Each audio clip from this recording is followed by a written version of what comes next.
Welcome to the Stavros Niarchos Foundation Library. I'm Allison Nellis. I am a supervising librarian of programming and outreach here at SNFL. Want to thank you all for coming to Breaking the Panels, Women Shaping the Comic Universe. We have a little bit of housekeeping before we bring out our speakers. So I get myself sorted. Okay. First of all, I would like to remind you that if you do not have a library card, it's easy to get one by going to any of our service desks throughout this building.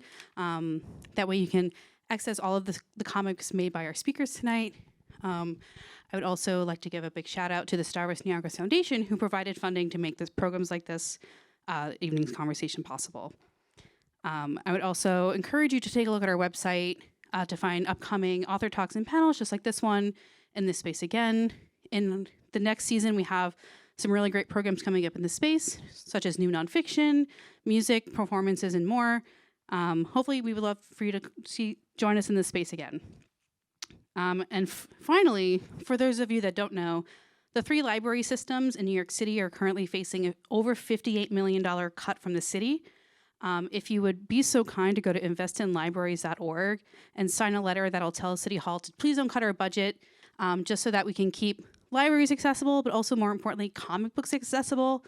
This is a huge lifeline for people who may not be able to afford to buy a comic book every week. And now, finally, I'm going to introduce tonight's speakers. First up, we have Amy Chu, who is a multi-genre writer for comics and animation.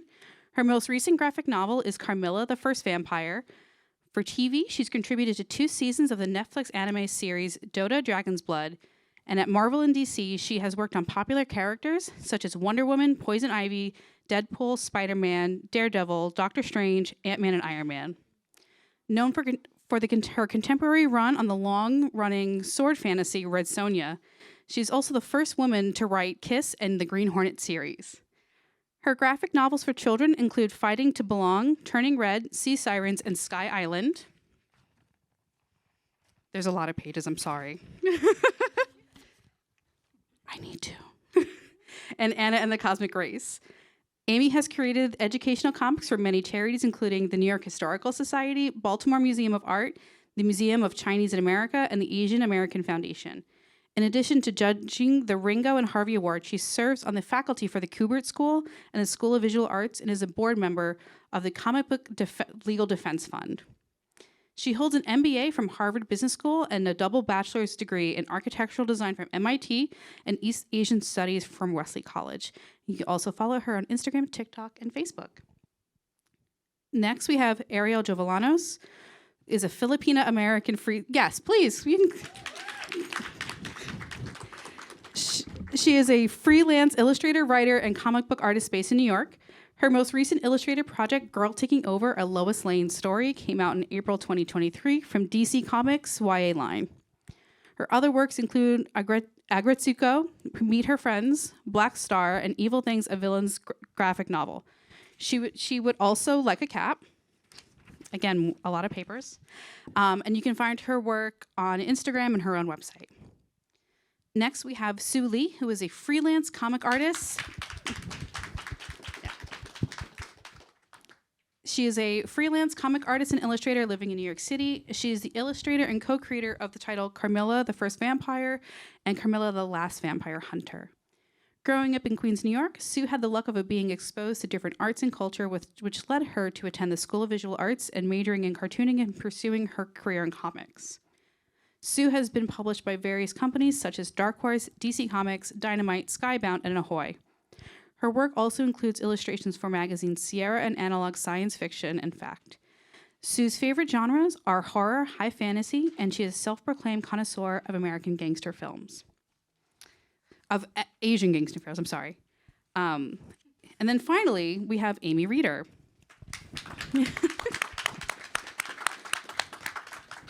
She draws and writes comics for all the big publishers in the industry and has been at it for over 15 years. You'll find her name at DC and Marvel on books like Batwoman, Madame Xanadu, Moon Girl and Devil Dinosaur, and Supergirl. She helped create the character Moon Girl, who stars in her own Disney series. She also does create her own work, most notably for Rocket Girl for Image Comics. And Amy is known for her distinct characters, her kinetic action sequence, and her ability to tell a story. And she is currently working on an unannounced romance graphic novel. It's true. So those are our panelists. And welcome to our library. And thank you for everybody for coming out. Yeah. So my first question is going to be, we're really going from the start. Was there a piece of media, like a TV show, film, even like a comic book, that kind of signaled to you that, yes, I want to do this for the rest of my life? Well, I would say for sure, for me, the thing that made me want to draw stories and stuff was Sailor Moon. Like I started, I wasn't very good back then either. I was like in late high school, and I just started coming up with my own little characters, and they were just terrible. But yeah, I don't know. I feel like that's the thing that started it all. Oh, my turn. I don't know. I guess same for me, like watching anime and reading comic books, you know, as a kid. I don't know what specifically made me, I didn't know you could do it, right? So I just read it because it was available, but I didn't think it was a thing until, you know, school said, oh yeah, there's a program. And I was like, yeah, okay. Sorry. Yeah, kind of similar. I also grew up on Sailor Moon, and then like the first manga I ever read was Ranma 1/2 by Rumiko Takahashi, who to this day, I'm just like, reading Rumiko is like reading like a masterclass in how to compose a comic page. But I guess her watching a lot of cartoons, like American cartoons, I like Cartoon Network, things like that. Yeah, I think that just like got me into making things. Oh, it's such a funny question for me. I think that I watched and read a lot of things. I just never thought I could do it. It was just never like, oh my God, this is so great. I'm going to start drawing or writing. It only happened because I was trying to help my friend Georgia who wanted to do it. And then I got sucked in. But I personally never thought that I could do anything creative. You know, it was just came much, much, much later in life. So there wasn't one little thing. It was literally, I was just trying to help my friend Georgia who wanted to do it. Nice. And can each of you talk about your career a little bit up until this point? Not like this exact moment, but like just in general. Okay.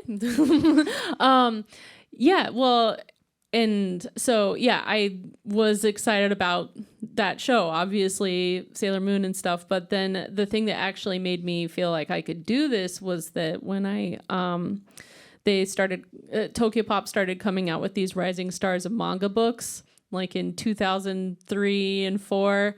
And I saw that it was like for like Americans to mostly wannabes to do it. And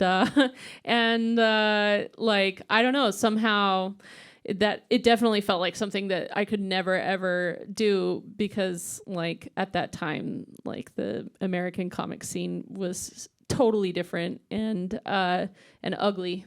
So,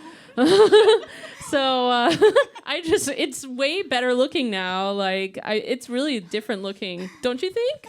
The people or the books? I mean, I will say there's a reason why I read a lot of manga as a child and maybe not necessarily gravitated towards like American comics. Yeah, I don't know. Focus on the face. I don't know. Sorry, that was mean. Sorry. But we anyway, won't tell anyone. Good. Yeah, don't tell. But like, yeah, so it made it seem possible. And I actually, so this was after college. I had a degree in social science teaching and I was trying to get a teaching job. And for some reason I couldn't find one actually. It was social science teaching and they never quit. So there are no openings. And so anyway, in my boredom, I just was like, I bet I could learn how to draw. And I was good at realism, like in the sense of copying a photo, almost exact with number 2 pencil, but like, but yeah, like I suddenly was like, okay, I'm going to read books about it. I'm going to like make it my life's obsession to get better. And I do this thing where I get fixation. So I was like fixated and I couldn't sleep and I was like really excited. And so I got better faster and I made it into one of those books. And then Tokyo Pop gave me like a 3-volume book deal, even though I had only drawn 35 pages ever and really didn't know how to draw, but I tricked him.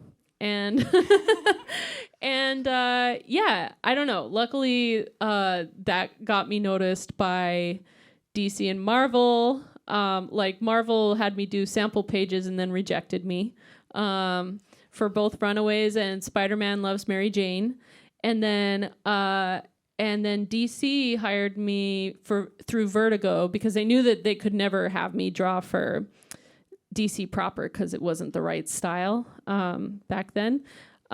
So yeah, they thought, well, we could get her in through Vertigo. And so I did Madame Xanadu there. And people still really like it. It spans different time periods, actually. So, and I am now doing something that's a period romance. And my degree, social science teaching, gave me a little, I mean, it's not like I really am that smart at history, but I have like a base to work from. And so I do tend to have things that take place in different times. And so, yeah, I did a bunch of stuff at DC, like Batwoman. I guess it already said it in the bio, but I don't know. All that stuff. Yeah, comics good. I mean, you have like a really long history. I have a very short history with comics in profession-wise.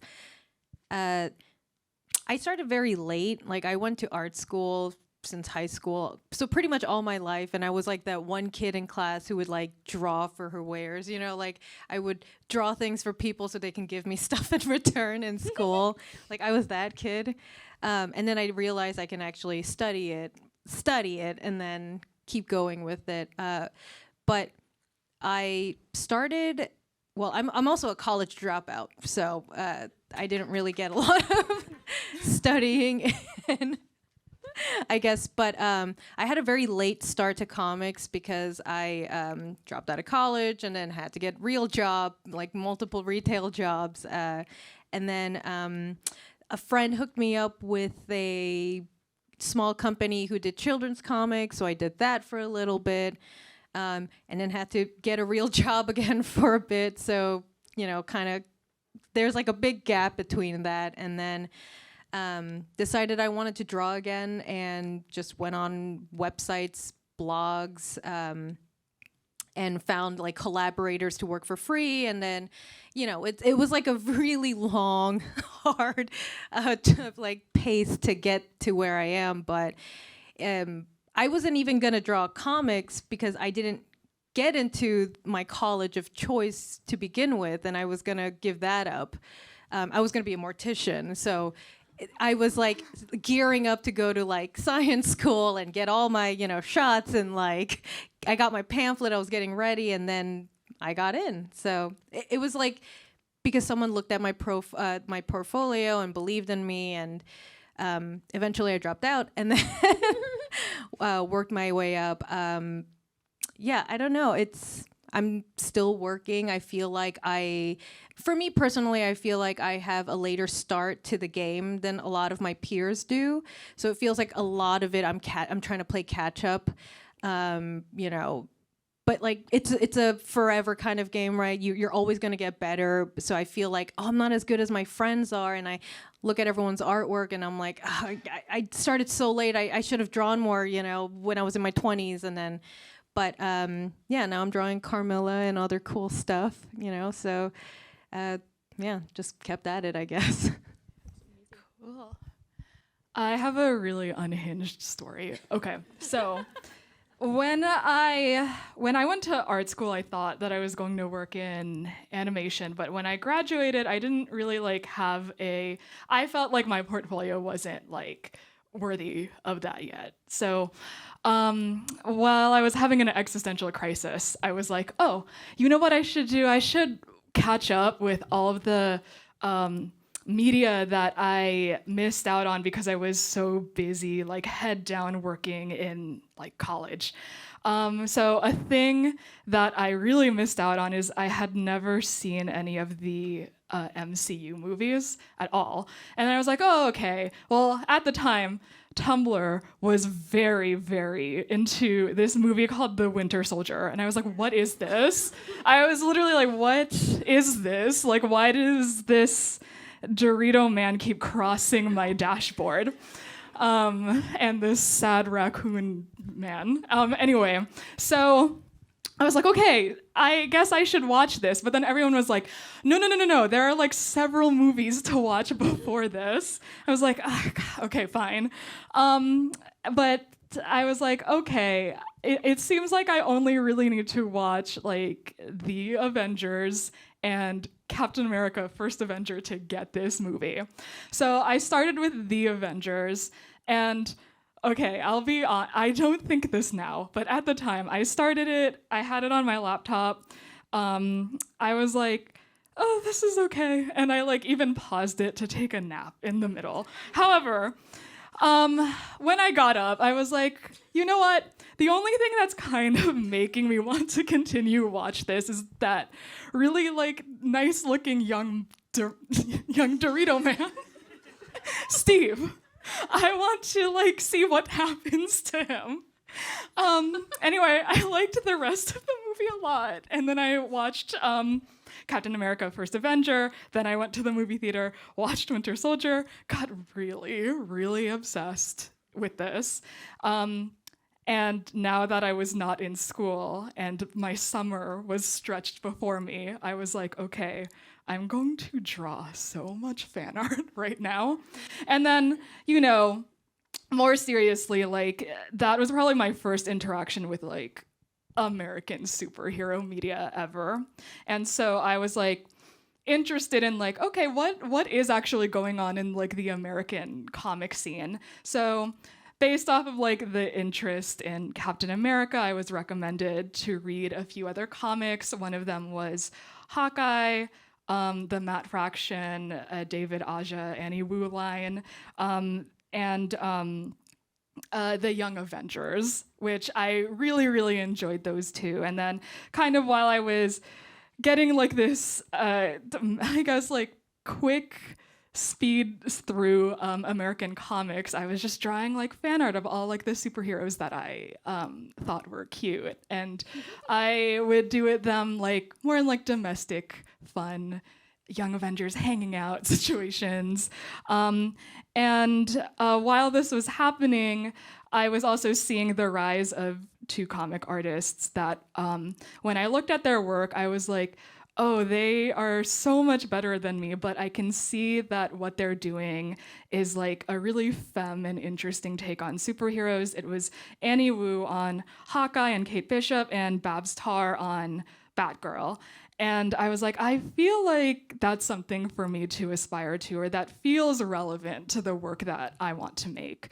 And so because of them, I was like, okay, maybe I'll like try to like send my work around to editors, or to like try to make comics earnestly.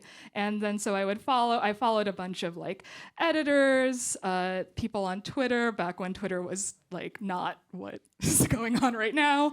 And then I would just kind of like get, I don't know, just like see what's going on in the American comic book industry. And then just from doing that, and from having like a truly unhinged amount of fan art in my portfolio, and from also having some comic samples where I was like just trying things out, eventually like a couple of editors reached out to me, and I had my first comic gig, which was an indie comic book called Fresh Romance, which was made by a former DC editor. It was this anthology that was trying to like kind of revive American romance comics as a genre, but to be more inclusive. And my first gig was like this sapphic, almost pastiche of Archie, but if Betty and Veronica got together, some similar, And from there, I don't know, I've just been like lucky that I've had steady work ever since. So that is my very unhinged story about how Captain America got me into the comics industry, but not in the way you might think. Yeah. So mine is also a little unhinged. I mean, it just said that I really never thought I would do this. It was my friend Georgia who wanted to do it. And I know, Allison was talking about where I went to school and stuff, right? So this is actually a Harvard Business School story. She was at Harvard Business School, but she never wanted to do business. She always wanted to be a writer. I never wanted to be a writer, but I'm like, I can do the business part. Why don't you write, and I'll figure out how to make a comic book company, because this is what you do. You graduate in the MBA and say, I'll just start a company, right? And so then she was like, oh, well, hold on a second, right? I mean, we're sort of trained to be like, we can do anything. We'll just do a Silicon Valley startup, comics, no problem. She said, well, you got to think creative companies are a little bit different. Why don't you take this writing class? It's an online writing class, 6 one-hour classes, so you understand how the sausage is made, right? How people think, right? I'm like, okay, that sounds logical. I buy it, right? Because I have 2 kids. I'm freelancing. I'm doing biotech startups and stuff like that. And she's like, take this class. It was like 50-50 whether I would take this class, by the way, because I was like, all right, well, it's cheap enough, and it was run by an ex-Marvel editor. So I sign up and I log on. This was before Zoom, right? But it was an online class, and my kids are climbing all over me. And lo and behold, it's me and 11 guys. It's 11 guys, and they're already arguing about who would win in a fight, right? And I'm like, right? Because I don't know any of these characters. They're already arguing about Martian Manhunter. I really remember this because I'm like, who's Martian Manhunter? Right? So I'm Wikipediaing everything, and they're already clearly like, yeah, we're gonna rock this class, right? And I'm like, I should not be in this class. This is really awful, because at this point, and this was 2011, and I'm like freaking 44. I already have another career. I have kids. I don't know any of this stuff. I dimly know Wonder Woman is maybe DC, but aside from that, I don't know anything else. And so the class starts, and the assignment is to write a 5-page script, a comic script. They're still arguing about who would win in a fight. I'm like, oh, 5 pages. I'll write the script. I turn it in on time, and it's 5 pages. So, and the guy's Andy Schmidt. He used to work at Marvel. He's like, okay, let's talk about Amy's story. And I'm like, whoa, I'm really just kind of an auditor here, right? He's like, well, I did everything right, which is what you need to do in comics. You can't come back and say, okay, I got a half-finished script, or the script is 10 pages, or it's Martian Manhunter. We don't want the Martian Manhunter story. So I turned in an original script, and it's 5 pages, and he said it's a really good story. I'm like, wow, that's kind of weird, because I don't write creative stuff. I write PowerPoint. He's like, no, it's a really good story. There's a beginning, middle, and end. And it turns out I do write, because it's the funny thing is, I spent, 20 years of my life writing PowerPoint. PowerPoint apparently is great training for comics, because it's not about the words. It's about the visuals and the whole layout. And you have a certain word count, and you also have and you have to tell a story. It's just that the story is no longer pie charts and bar charts, all that stuff. It's literally, now I'm making up stuff. Okay, it's not like I didn't make up stuff before, with, marketing strategy or whatever, but all those skills actually suddenly meant I could start writing, I guess, comics, and I really well, here is the catalyst, though, because it was really like, okay, so I did my script, and he said it was good, but the next assignment was write a script about a character. And I didn't know any of the characters, so my helpful classmates are like, wouldn't it be, she should write Squirrel Girl. And I'm like, I don't know who Squirrel Girl is, but I take offense already, right? Why do you think I should be writing Squirrel Girl? And then one guy, and again, they're not being mean, but they're kind of teasing. They thought it would be really funny if I would write Deadpool. And I'm like, why would that be so funny? I don't know who Deadpool is yet. But why is it so funny that I can't write Deadpool? So then I'm the kind of person that if you say I can't do something, I'm going to show you, because I take offense. And it's because I'm a woman that I can't write Deadpool. So I started writing Deadpool scripts. Of course, Gail Simone wrote Deadpool. I read all of her scripts. I'm like, I'm gonna write Deadpool. Lo and behold, I didn't write Deadpool. I got a DC gig, and then I got Deadpool. So, there's one thing, exactly. It's like I've ruined my life because I got so far off the path. I don't think I'm hireable back in corporate, right? But I am a huge hit at the Harvard reunions because everyone's like, wait, did you hear what Amy Chu's doing? And then they bring their kids over and they're like, so can you get us into San Diego Comic-Con? So I didn't ruin my life. I actually wield a lot of power now. It's really fascinating. Amy, I have a question now. You don't have to name names, but did any of those people end up in the biz? Yes. Okay. I'm not going to name names. Let me know later. But I am so clearly the star. I'm so sorry. They're in the biz, but It's okay to brag about that. they're in the biz. Do There's it. 2 of them in the biz, and they're lovely Name 'em. people. But yeah, they were still slightly out of self-publishing. One guy has started creeping into mainstream, but I so clearly blew them out of the water. It's I'm embarrassing. I'm so glad you owned them. Can I just say, also listening to everyone's story, I know mine was kind of boring compared to everyone's awesome story. It is cool because like I did go to high school with a bunch of comic nerds and stuff like that, and we all like read comics, and we had a comics class. It was High School of Art and Design. I don't know if anyone's familiar with that school. Hey, there you go. So I used to go to High School Art and Design, and like, we would just nerd out, like read Hellboy and Batman, and like, oh, this is the good artist, or like, that's the good art. But then like now, like in my mid-30s, right, and talking to you guys and hearing the story, I'm like, these people are kind of like my friends now. Some of these cool people that I like really admired are like, now they're my peers, and it's like kind of crazy thinking about everyone's beginnings, and then I'm having PTSD flashbacks and thinking like, oh, that's cool, right? Like we get to, your success and, and how like compared to where you were in that Zoom meeting, or not Zoom meeting, but in that meeting, it's like, wow, like I'm not saying like, oh, I'm part of the group now, but You are. You are. but it's sitting like at a New York Public Library panel. But like it is cool to say, oh yeah, I want to do that with the Tokyo Pop stuff. I also wanted to apply to that, but then they went out of business by the time. But I wanted to do that, and I was like, it was my dream to be, in Vertigo. It was like one of my biggest dreams, and then they went out of business. It's me. And then Burger Books came out, and I was like, it's the same thing. It's the same I'm thing. saying yes. You made it. Yeah. So it's like listening to everyone's story. It's like, oh my God. It's like I am kind of like, if I was 15 again, she would be like, what the hell are you talking about? See, you made it. You made your dream. I'm living somebody else's dream. I never wanted to do this. Well, I guess I would have been a mortician if it was like my actual dream. Wait, did can still do did it. you just say positive things about yourself just now? Never mind. Scratch that. Forget I even said that. Lean into it. So all of you have done both works of your own creation and works for long-standing characters, established characters. Is it easier to create works or create pieces that are like for like a Batman or for like a Superman, or is it easier to do ones where you have complete creative control over it? And how do you infuse yourself into those projects that maybe are well more established?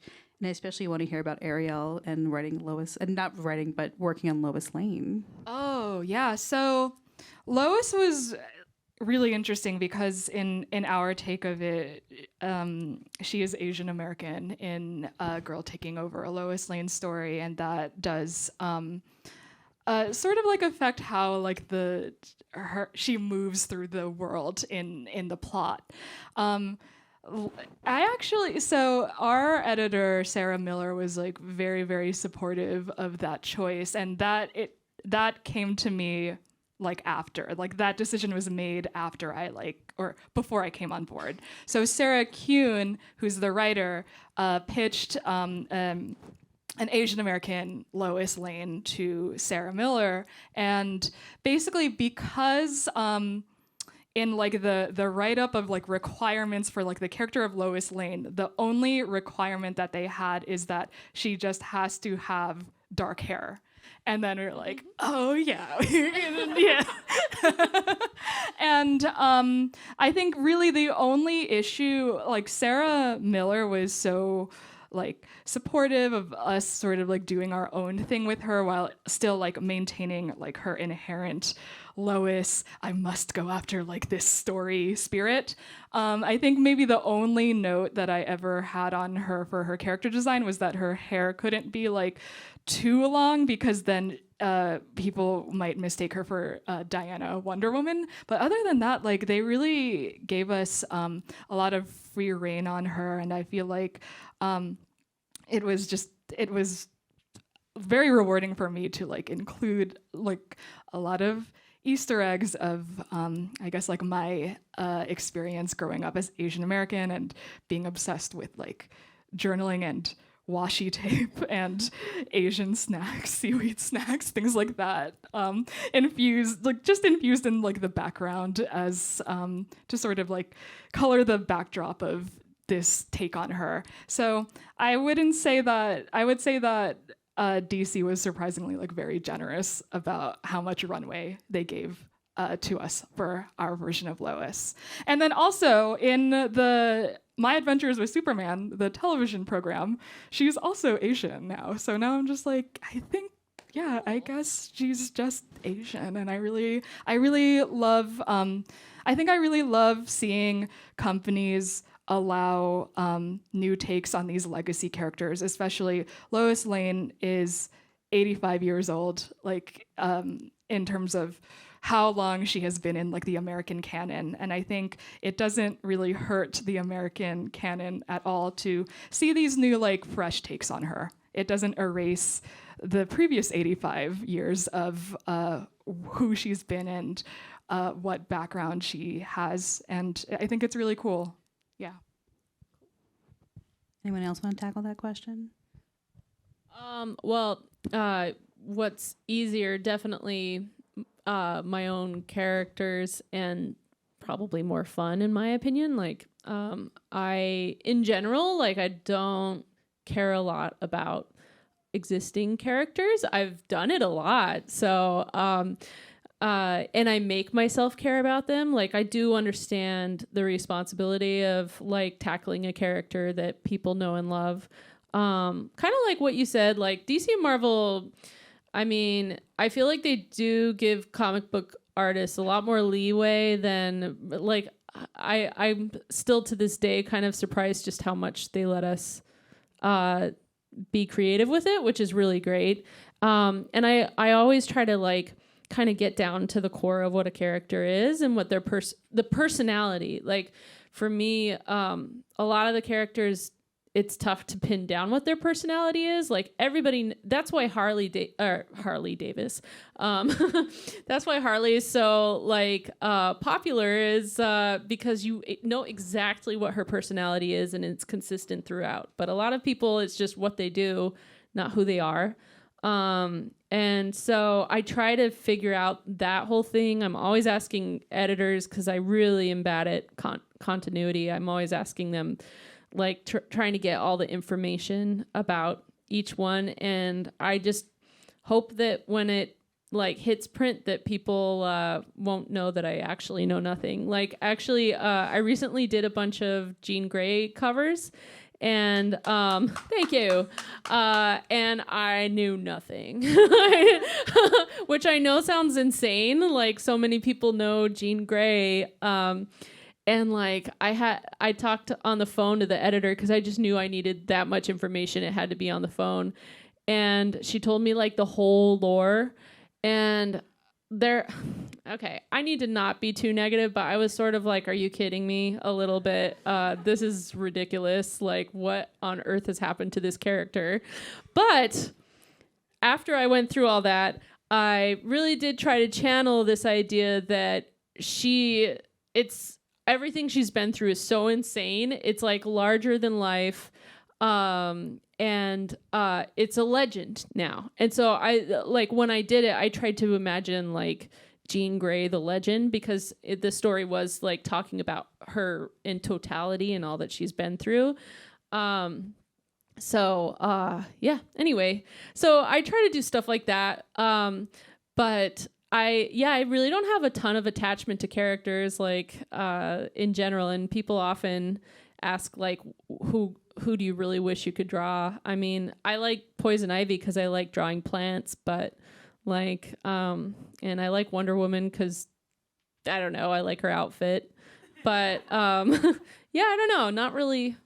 I think I wish that more people wanted to see new characters and like didn't need because I do, like when I watch movies and stuff, like I get really excited when there's something original. Like they just had that movie Lisa Frankenstein that nobody watched and I loved it, and I was just like, why do people not enjoy this stuff? Like I get a lot of joy out of getting completely new, built up from nothing stories. They're great. I don't know.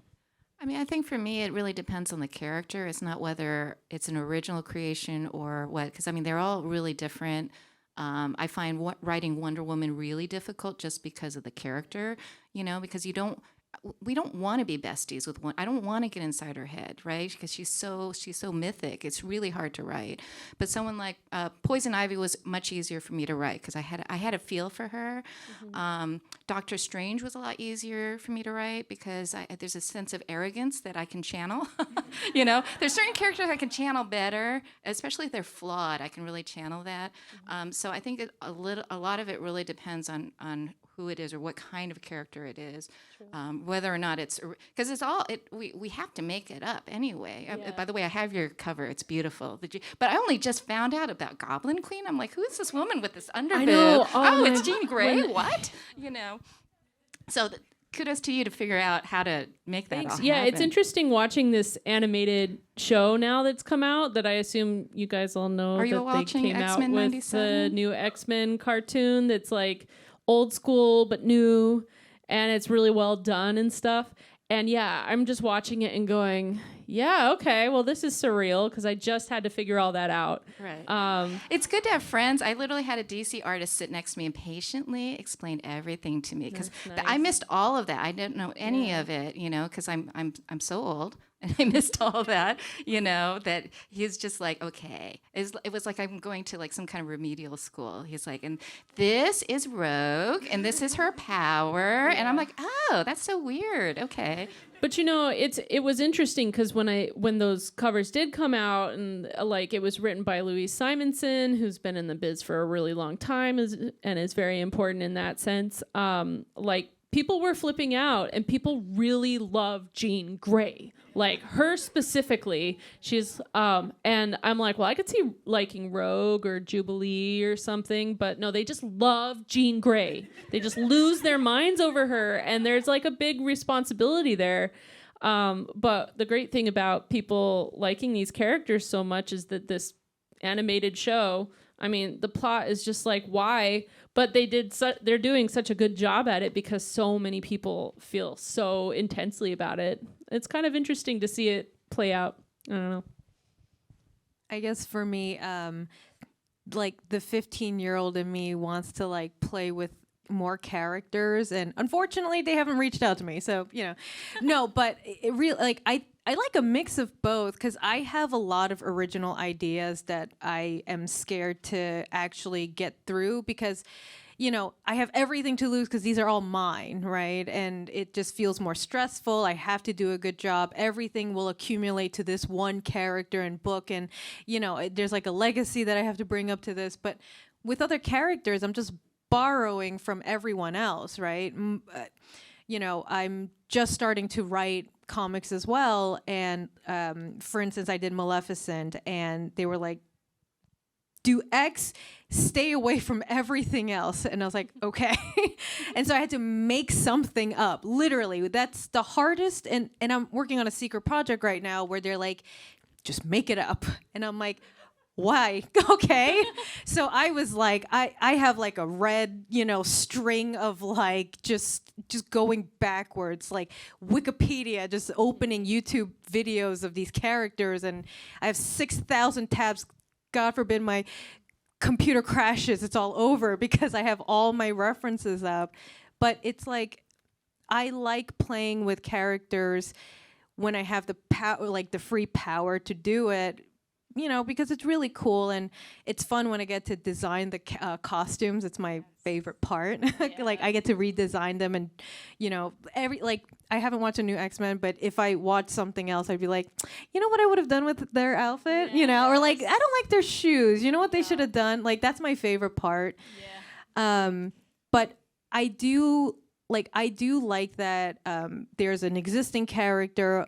It's like writing or drawing fanfic, right? So I'm just taking what everyone else did, and as long as you have an idea of what that character is, you can translate it through art with their body language or whatever their style is or whatever their facial expression is, right? So there's like a lot of like this mathematical thing that I have to do, right, before getting into this person's head or something. But it is cool when I get to make my own characters, and Carmilla is also really cool because it's like I get to draw her from scratch. It's like literally just me. It's all on me and my vision of who these people are.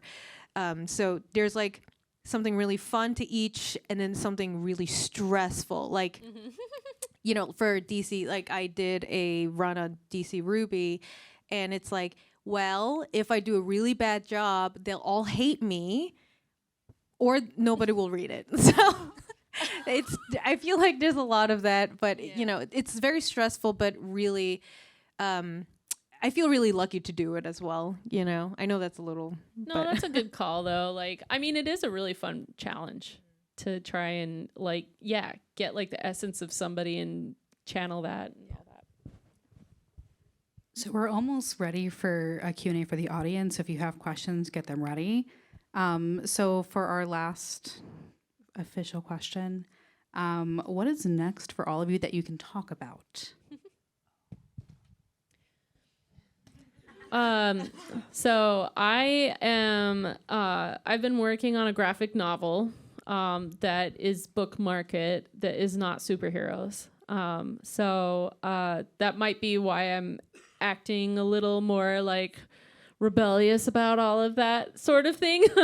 But yeah, I just, you know, I actually got into comics, because I wanted to do romance. I've just always really liked that kind of stuff. Like, you know, it's like, I like superhero movies when they're good, but I like romance when it's bad, you know? And that really just kind of tells you something.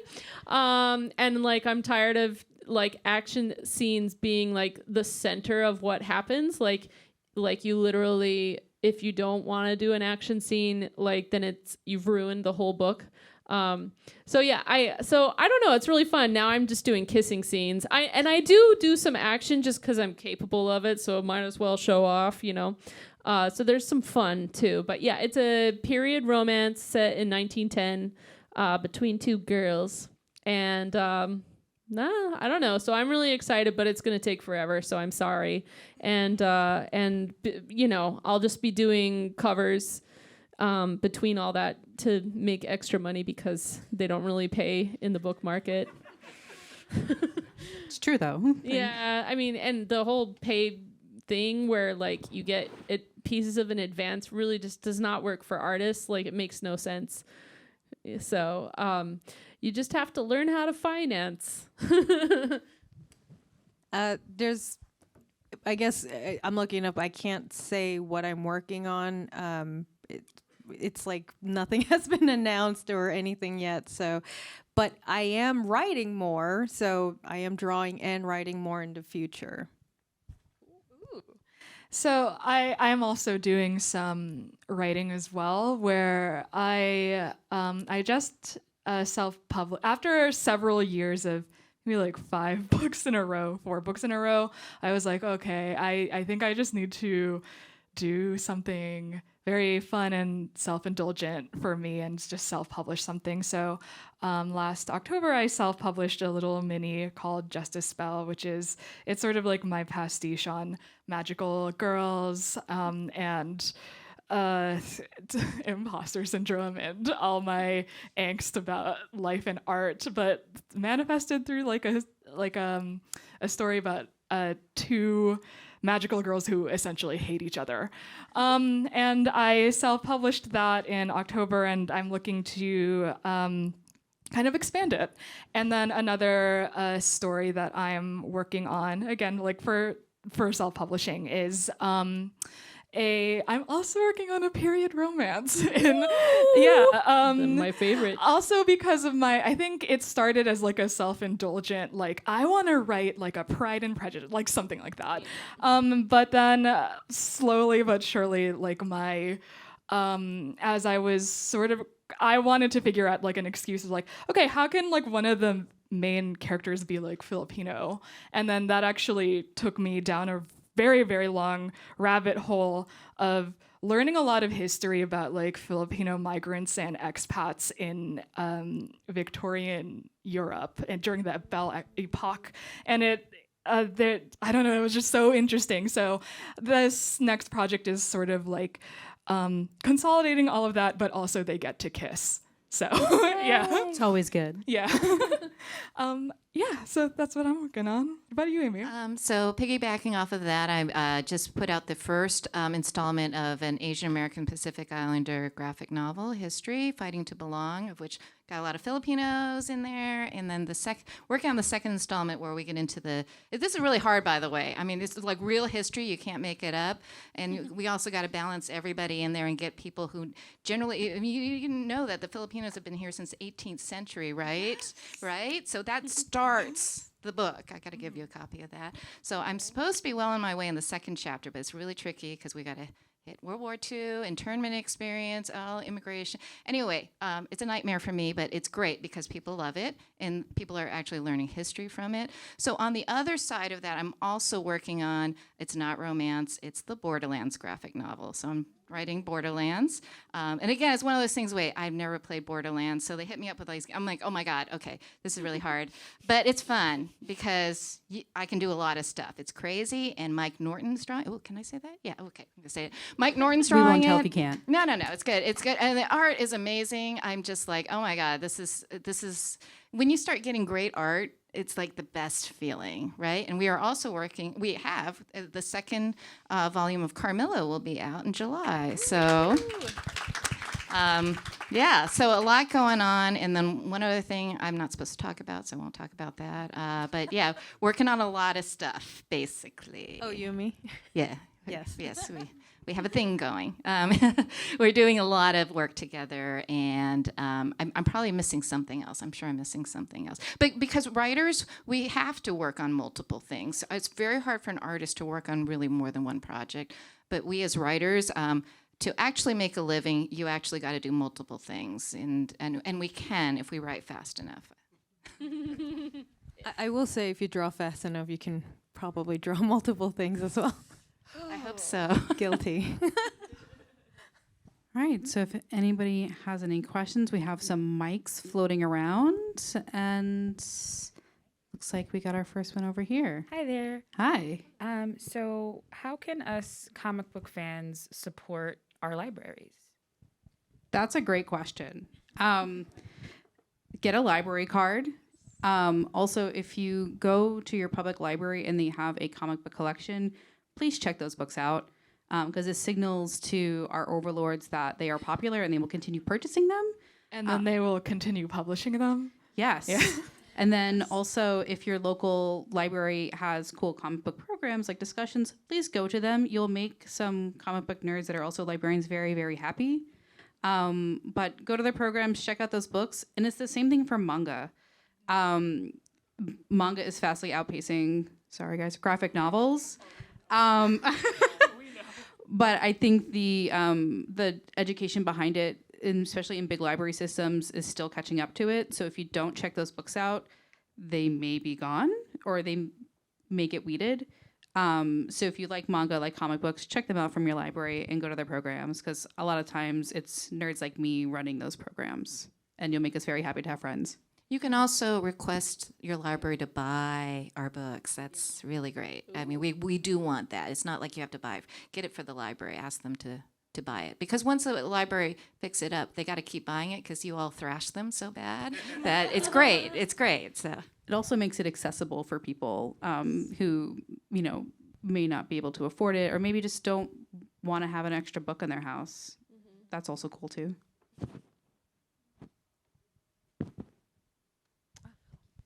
First of all, thank you all so much. This is great. I wanted to ask, I love that there are some of you who are writers and some of you who are artists. Can you talk a little bit about the collaborative routine that you have to get into in order to be able to create the books that you're creating, and also your individual routines, like you put your butt in your seat and you write every morning at 8, or you have to go for a walk first? How do you make that happen, especially if you're doing it collaboratively? I'll go first since Amy's right here. Well, I wait for Amy and our wonderful editors to, get started, and then I twiddle my thumb a bit. No, I will wait for Amy's, script, and also like the editor's approval and stuff like that, and then I will do like, for me, if I'm getting a script, I'll do a once through just to see like what I'm reading, and it's like very quick. Then I'll go back and then I'll just like imagine how many panels or what the panels are gonna like be. It's like Tetris in my mind.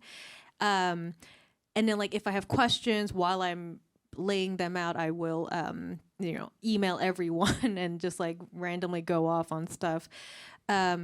But yeah, for like an everyday routine, that's like, I have a very specific everyday daily routine. That's a whole nother thing. It's like, I wake up at a very specific time, I chug my coffee, and then I do this whole thing, and then I sit down and like, I will work from like a very specific time up until like 9 p.m. And if it's multiple books, I will work till 3 a.m., which I've done last year because I did like 6 books in a year. So I was like, yeah, it's very unhealthy. It could be very unhealthy, but I do, when I'm in the zone, I'm in the zone and you can't get me out of there. Sue, please tell me, like, in the process, you're also like stretching your arm and like resting your eyes and eating.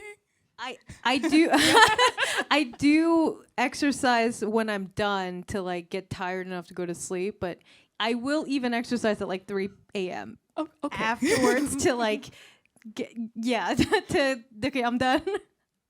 This is traumatizing. Yeah, really. I just like think about when I was in my 20s doing comics and like drawing for Madame Xanadu, and just how slow I was, and how I was constantly under threat of getting like replaced, and then I hurt my wrist, and then the wrist thing became partially mental because I just knew that if I hurt it, then it will then I'll lose my dream, and then and then like I couldn't tell if I was tensing up because of that. It was like years and years of like recovering from that. And now I just try. I just draw, and I'm late and I don't produce a lot, but it looks good. I'm very proud of my work. But yeah, I basically got to a point with that where I was that is now that time when I was not fast enough is now the fastest I've definitely ever been. This is giving me war flashbacks, but I think I guess like in part to the question, something that I do find very important, something that I teach seniors in college visual storytelling, something that I try to impart to them because I do not want generational trauma.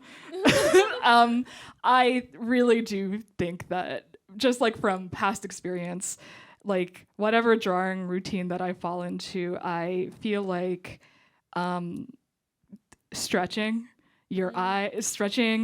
resting your eyes, sleeping, making sure that your posture while you're drawing is solid. I feel like that is very important to me, at least, because I think at the end of the day, something that I like nowadays really think about is like the humanity behind all of these stories that we are creating, and how much effort it really takes to do this. And so I think that's something in my I feel like for me, my daily routine, like maybe it changes depending on like what else is happening in my life. But something that I always really, really try to make sure of is that it is like a humane and like it's like a humane routine. And I don't know, I do believe that it is possible to draw comics without also like killing yourself personally. Yeah, so I think the word collaboration is very important because it is a collaborative medium.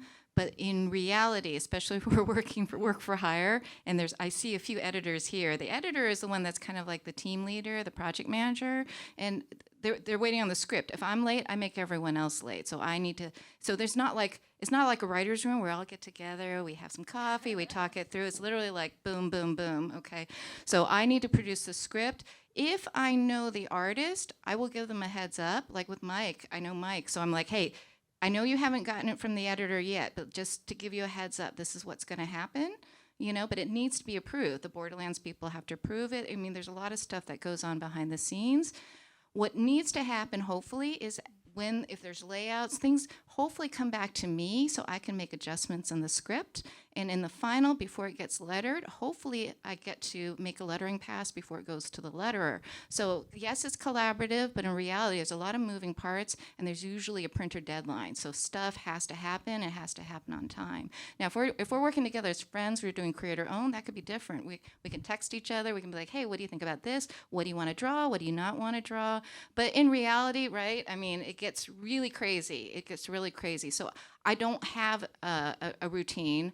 I had even less of a routine when my kids were small. Now that they're older, they can take care of themselves. I don't worry about them. Okay. Go outside. Go outside. Mommy's got to work, right? And so they grew up when I was learning how to do this, and when I, basically established my career. So I don't think they really understand that not all moms do this, right? They really have they're starting to understand now because their friends are like, your mom does what?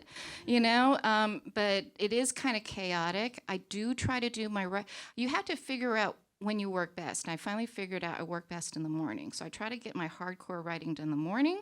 And if I get stuck, that's when I go outside. I play Pokemon Go so I can get a little walking, so I'm healthy somewhat. We should have had everybody's friend codes up on the screen. Yeah, you should do that, right? Because it forces me to get outside the house, and I feel good because then I send gifts to my editors so they know that I'm thinking of them. I want a gift from you on Pokemon Go. Are we friends? We're not, but we should. Yes, and also it's fun because I do a lot of conventions. So I just did WonderCon. I just sent everybody some, gifts from Anaheim. If you're my friend, I'll send you a gift from Anaheim. Anyway, that's not work. That is work. It's a little networking, but I don't have a great schedule. I think that some people are wired to be like boom, boom, boom. We'll do exactly like that. I tend to work. What's due first? Who's chasing me? I need deadlines. I'm a person that needs deadlines. If you give me a deadline, I will figure out, is it a real deadline or is it a fake deadline? Do you really need it Friday or do you need it Monday? And I work best with deadlines. And when people say, how do you get your ideas? I'm like, you get your idea when you realize in 48 hours you need to have an idea. So. Sometimes they're really cool though. Like you think of the best idea like just under fire, personally. It's true. There's like bullet time with stress that like I'm like, ooh, it's time to work, and it's like a little addicting. Maybe that's why I like work like that, because it's like a little bit of the stress is a little addicting to me, I think. And so it's like I work well under pressure. That's awesome. If I could, I would.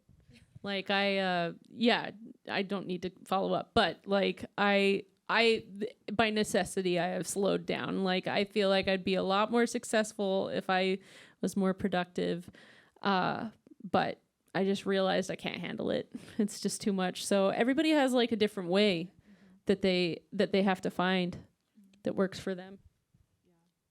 How are we doing on time?